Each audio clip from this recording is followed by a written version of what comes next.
충남 지역에서 올가을 들어 두 번째 미세먼지 비상 저감 조치가 시행됐습니다. 초미세먼지 농도는 17일까지 충남을 중심으로 나쁨 상태를 보일 전망입니다. 충남도 내 코로나19 누적 확진자가 700명을 넘어섰습니다. 서산 공군부대에서 자가격리 중이던 병사 1명이 추가 확진된 등 확산세가 지속되고 있습니다. 충남도가 내포 신도시에 9개 기업을 유치했습니다. 이들 기업은 내포 첨단도시 산업단지에 576억 원을 투자해 공장을 신설하거나 이전할 예정입니다. 코로나19로 원격 수업이 늘고 있는 가운데 충남 교사들이 자신의 수업 노하우를 공유하고 있습니다. 비대면 수업 시대 학교 현장의 고민이 깊어지고 있습니다.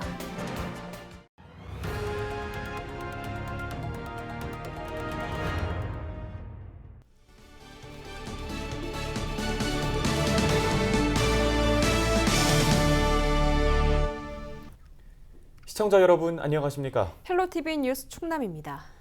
지난 주말부터 뿌연 하늘에 많이들 답답하셨죠? 국내 대기가 정체되면서 초미세먼지 농도가 높아졌습니다. 충남에서는 고농도 미세먼지 비상 저감 조치가 발령됐는데요. 보도국 취재기자 전화 연결해 자세한 내용 알아보겠습니다. 네, 김단비 기자, 올가을 들어 두 번째 비상 저감 조치가 내려졌다고요? 네, 그렇습니다. 환경부 국립환경과학원에 따르면 16일 충청권 초미세먼지 농도는 나쁨을 기록했습니다. 충남의 경우 이미 전날인 15일부터 초미세먼지주의보가 내려진 상태인데요. 이에 따라 지난 주말에 이어 충남 지역에 두 번째 고농도 미세먼지 비상 저감 조치가 내려졌습니다. 비상 저감 조치가 시행되면 밤 9시까지 배출가스 5등급 차량은 운행이 제한됩니다. 또 제철업 등 미세먼지 배출 사업장과 공사장은 운영을 단축하거나 조정해야 합니다. 이와 함께 기존대로라면 공공기관 차량 이부제도 시행돼야 하는데 코로나19 때문에 차량 이부제는 일시 중단된 상태입니다.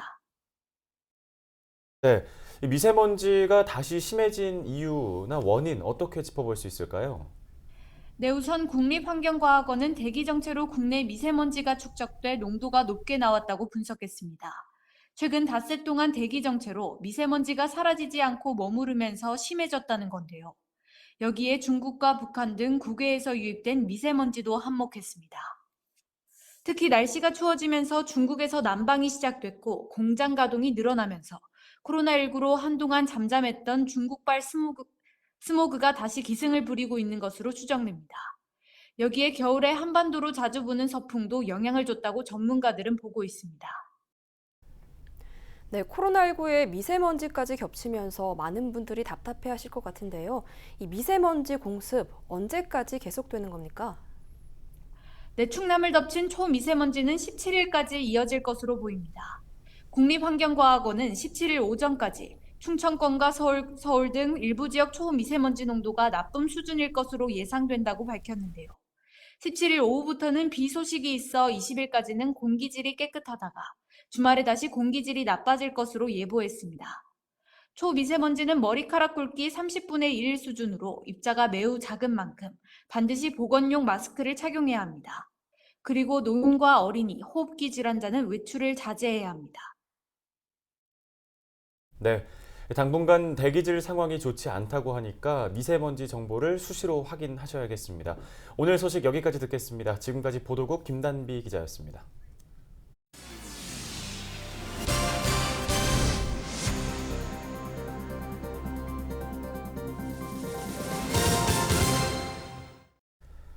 코로나19 집단 감염이 발생한 서산 해미 공군부대에서 확진자 1명이 추가됐습니다. 확진자는 공군 제20 전투비행단에서 근무하는 부사관입니다. 지난 13일 확진된 군무원의 접촉자로 분류돼 자가격리 중이었으며 두통과 발열 증상을 보여 검사한 결과 16일 양성 판정을 받았습니다. 동선과 추가 접촉자는 없습니다. 이에 따라 16일 기준 공군부대 관련 확진자는 모두 10명으로 늘었습니다. 충남도 내 전체 코로나19 확진자가 700명을 넘어서는 등 확산세가 지속되고 있습니다. 16일 오전 10시 기준 충남 지역 누적 확진자는 708명으로 지난 2월 21일 계룡시에서 첫 확진자가 나온 지 269일 만에 누적 확진자가 700명을 넘어섰습니다. 전체 확진자 가운데 절반 이상은 천안시에서 나왔고 그 다음으로 아산시와 서산시, 홍성군과 논산시가 뒤를 이었습니다. 충남의 경우 천안과 아산은 콜센터발 집단 감염의 여파로 사회적 거리두기 1.5단계가 시행 중이며 나머지 시군은 생활방역 수준인 1단계가 적용되고 있습니다. 내포 신도시에 9개 기업이 들어서 576억 원을 투자합니다. 양승조 충남도지사와 김석환 홍성군수 9개 기업 대표는 16일 도청에서 투자 협약을 체결했습니다. 이들 기업은 내포 첨단산업단지 6만 8천여 제곱미터 부지에 576억 원을 투자해 공장을 신설하거나 이전하는데요. 현재 내포 첨단산업단지에는 9개 기업이 들어선 상태로 이번에 9개 기업이 추가로 들어서면 분양률은 40%를 기록할 전망입니다. 본격 생산에 들어가면 생산 효과는 1,243억 원, 부가가치 효과는 336억 원일 것으로 분석됩니다. 코로나19 사태로 학생들이 등교를 못하게 되자 교사들도 비상이었습니다. 생소한 장비를 이용해 온라인 원격 수업을 하면서 어려움을 겪었는데요. 충남에서는 교사들이 자발적으로 자신의 수업 노하우를 공유하고 있어 좋은 사례가 되고 있습니다. 정선영 기자입니다. 한 교사가 카메라 앞에 앉아 온라인 강의를 시작합니다. 주제는 유튜브 라이브를 활용한 수업 방법. 코로나19로 원격 수업을 하면서 쌓은 자신의 노하우를 다른 교사들에게 공유하는 겁니다. 온라인 장비와 매체 사용법부터 그에 맞는 수업 내용, 학생들과 소통하는 요령까지 다양한 경험담이 나옵니다.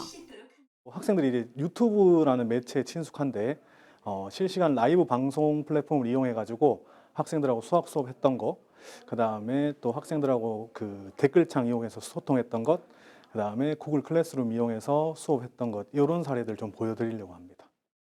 그동안 원격 수업이 막막하기만 했던 교사들의 반응도 좋습니다. 갑작스러운 코로나19 사태로 수업 준비를 충분히 하지 못했는데 다양한 사례를 배울 수 있어 도움이 된다고 말합니다. 선생님들이 함께 고민했었던 것들이 비슷했구나. 아, 나도 저런 고민을 했었는데 하는 이야기를 들으니까 좀 그런 부분들에 대해서 궁금증도 해소되고 무슨 자료를 어떻게 제공을 해야 될지가 가장 주된 고민이었는데요. 그것을 오늘 좀 해결할 수 있는 시간이었습니다. 올해 충남에선 초중고등학교의 78%가 원격 수업을 진행했습니다. 대부분 과제 중심으로 학생들과 실시간으로 소통하는 쌍방향 수업의 비중은 12%에 불과합니다. 충남교육청은 원격 수업으로 학습 격차가 발생하지 않도록 시행착오를 보완하고 교사들의 역량도 강화하겠다는 방침입니다. 원격 수업 지원팀이라는 조직을 만들어서 현재 운영하고 있습니다. 또한 원격 수업 통합 플랫폼을 운영하고 원격 수업 축제를 통해서 우수 사례를 도내 모든 교사들이 공유하고 있고요. 공직교대, 공지사대 예비교사들과 우리 초중학생들이 온라인상으로 1대1로 만나서 공부하는 원격 학습 도움단도 현재 운영하고 있습니다. 서로의 수업을 공유하며 고민을 나누고 있는 교사들. 비대면 수업 시대 학교 현장의 고민도 깊어지고 있습니다. 헬로티비 뉴스 정선영입니다. 청양에서 무단횡단을 하던 50대 남성이 승용차에 치여 숨졌습니다.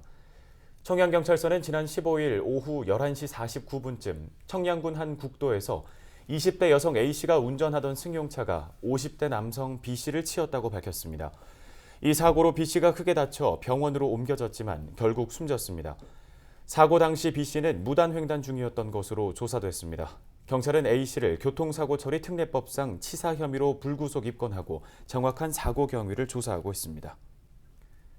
태안에서 허가된 그물 규격을 지키지 않고 조업하던 중국 어선 한 척이 적발됐습니다. 평택 해경은 지난 14일 오후 3시쯤 태안군 경렬비열도 인근 해상에서 허가된 규격 50mm보다 작은 40mm 그물로 조업한 중국 어선을 적발했습니다. 해경은 담보금 7천만 원을 받고 15일 해당 어선을 풀어줬습니다. 해경은 우리나라 수산자원 보호를 위해 조업 중인 외국 어선에 대한 단속을 강화할 방침입니다. 청양 칠갑산 정상 인근에서 20대 남성 A씨가 구조됐습니다. A씨는 지난 14일 산에서 내려오던 중 발목에 부상을 입고 119에 구조를 요청했습니다. 신고를 받고 출동한 청양소방서는 충남 소방헬기와 연계해 A씨를 공주의료원으로 이송했습니다. 소방서는 산악사고를 막기 위해서 본인의 체력과 건강 상태를 고려해 등산 계획을 세우고 준비 운동을 충분히 해달라고 당부했습니다.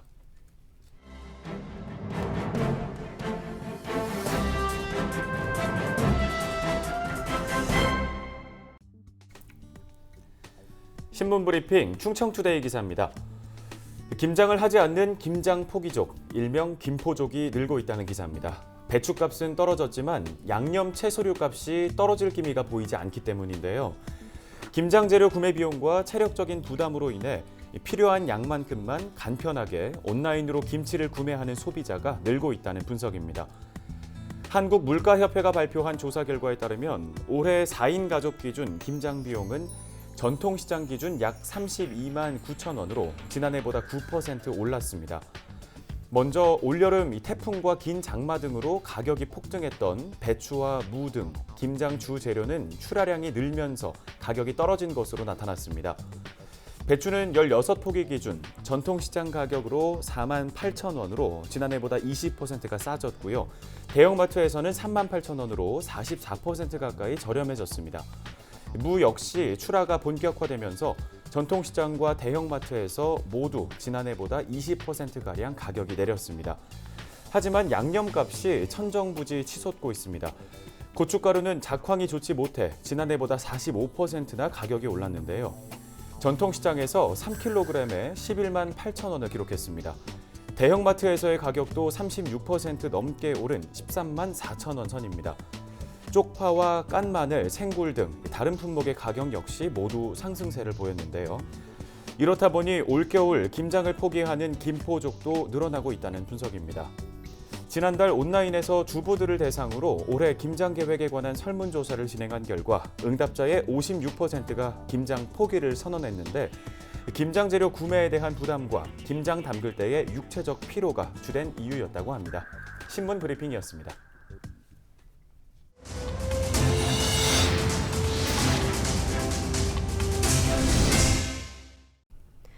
충남 도립대학교가 교육 복지를 위해 학생회관을 건립합니다. 도립대는 16일 허재영 총장과 김돈곤 청양군수 등이 참석한 가운데 학생회관 증축공사 기공식을 개최했습니다. 학생회관은 연면적 3,400여 제곱미터로 지하 1층과 지상 4층 규모로 건립됩니다. 학생회관에는 식당과 양호실, 그리고 동아리실과 휴게실 등이 들어설 예정으로 내년 11월 완공을 목표로 하고 있습니다. 충남 지역의 인구 비례 의료기관 수가 전국에서 하위권인 것으로 나타났습니다. 국민의힘 강기훈 의원이 공개한 전국 시도별 인구 1000명당 의료기관 수 자료를 보면 충남 지역 인구 1000명당 의료기관 수는 1.1개입니다. 이는 전국 평균인 1.35에 못 미치는 수준으로 세종과 강원, 경북에 이어 전국에서 네 번째로 적었습니다. 인구 비례 의료기관 수가 많은 지역은 서울로 인구 1000명당 1.85개입니다. 강 의원은 지역별 의료 서비스 격차 문제가 심각하다며 지방 의료 서비스 인프라를 확충시킬 필요가 있다고 밝혔습니다. 충남 지역 지방의료원 4곳이 인력과 장비 부족에 시달리고 있는 것으로 나타났습니다. 충남도가 도의회에 제출한 행정사무감사 자료를 보면 지난 9월 말 기준 도내 지방의료원 의료인력은 1,551명으로 정원보다 129명 부족합니다. 지역별로는 서산의료원이 41명, 홍성의료원이 25명 부족했습니다. 일부 의료장비도 노후화됐거나 부족한 것으로 드러났습니다. 서산의료원과 홍성의료원은 CT와 엑스레이 촬영 장치, 청각 검사기를 갖춰야 하는 상황으로 진료에 차질을 빚는 사례도 발생하고 있는 것으로 확인됐습니다. 지난달 충남 지역 부동산 소비심리지수가 큰 폭으로 뛴 것으로 나타났습니다. 국토연구원 부동산시장연구센터는 지난달 충남의 주택매매시장 소비심리지수가 141.5를 기록해 전달보다 6.6포인트 올랐다고 밝혔습니다. 심리지수 115 이상은 상승 국면으로 분류되며 지수 상승은 전달에 비해 가격 상승을 예상하는 응답자가 많다는 것을 뜻합니다. 국토연구원은 수도 이전 이슈로 집값이 많이 오른 세종 주변 지역으로 상승세가 옮아가는 등 풍선 효과 때문으로 분석했습니다.